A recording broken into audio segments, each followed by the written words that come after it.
unaposoma mwanamke awe mchungaji? Nani afundishaye mwanamke awe ni shemasi? Hayo ni mapokeo, neno la Mungu lakataa. Hayo ni mapokeo, neno la Mungu lakataa. Wapi unaposoma mwanamke awe mchungaji? Nani afundishaye mwanamke awe ni shemasi? Hayo ni mapokeo, neno la Mungu lakataa. Hayo ni mapokeo, neno la Mungu. Mungu ameweka wazi sifa za kiongozi wa kanisa lake duniani. Kisoma Timotheo wa kwanza sura ya 3 aya ile ya kwanza hadi ya 12. Inaonyesha kuwa mchungaji ni lazima awe mwanaume, na tena mwanaume aliyeoa. Vivyo hivyo na mashemasi na wawe waume wa mke mmoja. Hizo ndizo sifa za kiongozi wa kanisa la Mungu duniani.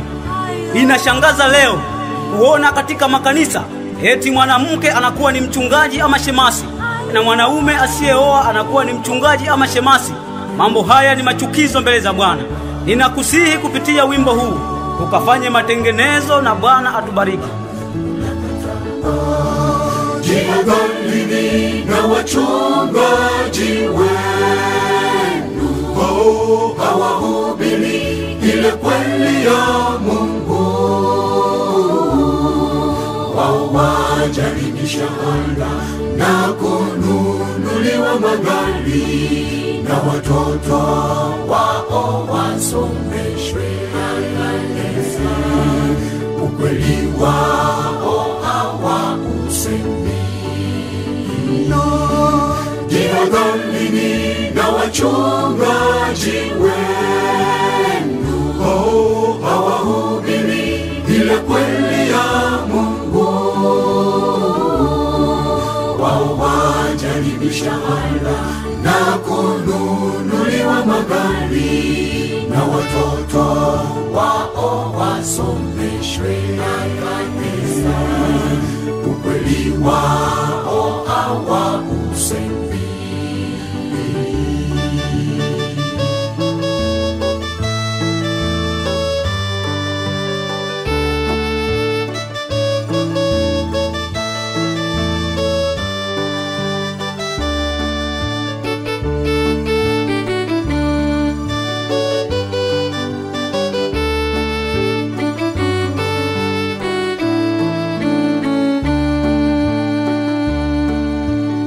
Wanawake waleo wanavaa suruali, hata makanisani wavaana vya vimini, na kichwani wavaa mawigi, masikioni heleni. Ndugu, mnasoma wapi? Mbona mwakosoa Mungu? Kichwani wavaa mawigi, masikioni heleni. Ndugu, mnasoma wapi? Mbona mwakosoa Mungu? Wanawake waleo wanavaa suruali, hata makanisani wavaana vya vimini, na kichwani wavaa mawigi. Mungu ametoa maonyo juu ya mavazi. Ukisoma kitabu cha Kumbukumbu la Torati sura ya 22 mstari wa 5, neno la Mungu linasema, mwanamke asivae mavazi ya mwanaume, naye mwanaume asivae mavazi ya mwanamke.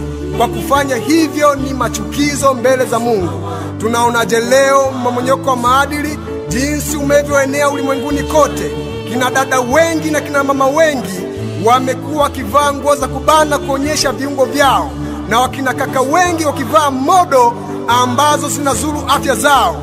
Kwa kufanya hivyo tunaendelea kumchukiza Mungu, na siku ya hukumu tutapaswa hukumu. Mungu akusaidie sana unaposikia ujumbe huu, ukafanye matengenezo kwa ajili ya kumlaki Bwana Yesu Kristo. Mungu akubariki sana. Na wachungaji wenu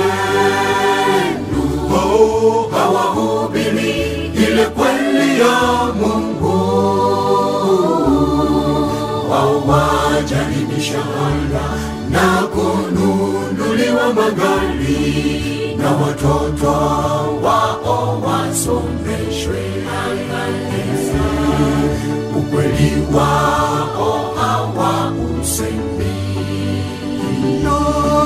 Jihadharini na wachungaji wenu, hawahubiri ile kweli ya Mungu. Wao wajaribisha hala na kununuliwa magari, na watoto wao wasomeshwe kanisa. Ukweli wao hawausemi.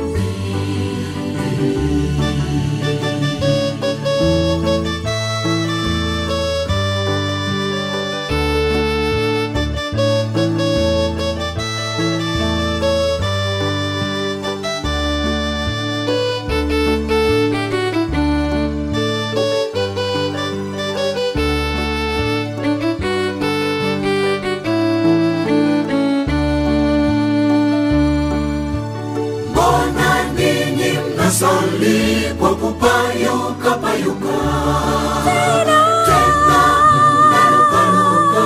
Wengine warusha mateke, wengine unena lugha zisizokuwa na maana. Robo shika mbingili, hiyo ina maana gani? Wengine unena lugha zisizokuwa na maana.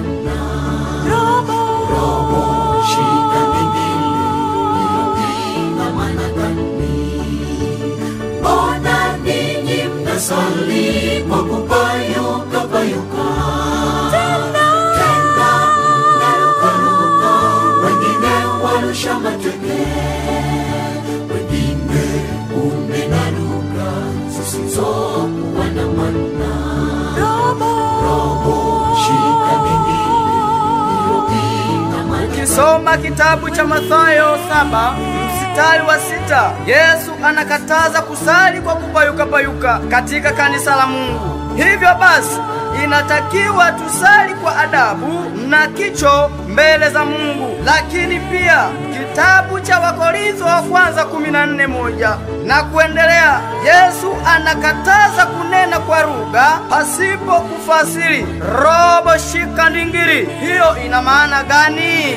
Basi na awepo wa kufasiri ili wanaosikiliza ule ujumbe waelewe ni kitu gani ambacho kinakwenda kuzungumziwa.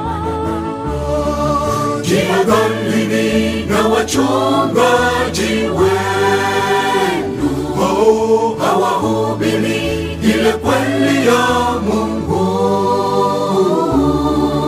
Wao wajaribisha hala na kununuliwa magari, na watoto wao wasomeshwe kanisa. Ukweli wao hawausemi. Jihadharini na wachungaji wenu, hawahubiri ile kweli ya Mungu. Wao wajaribisha hala na kununuliwa magari, na watoto wao wasomeshwe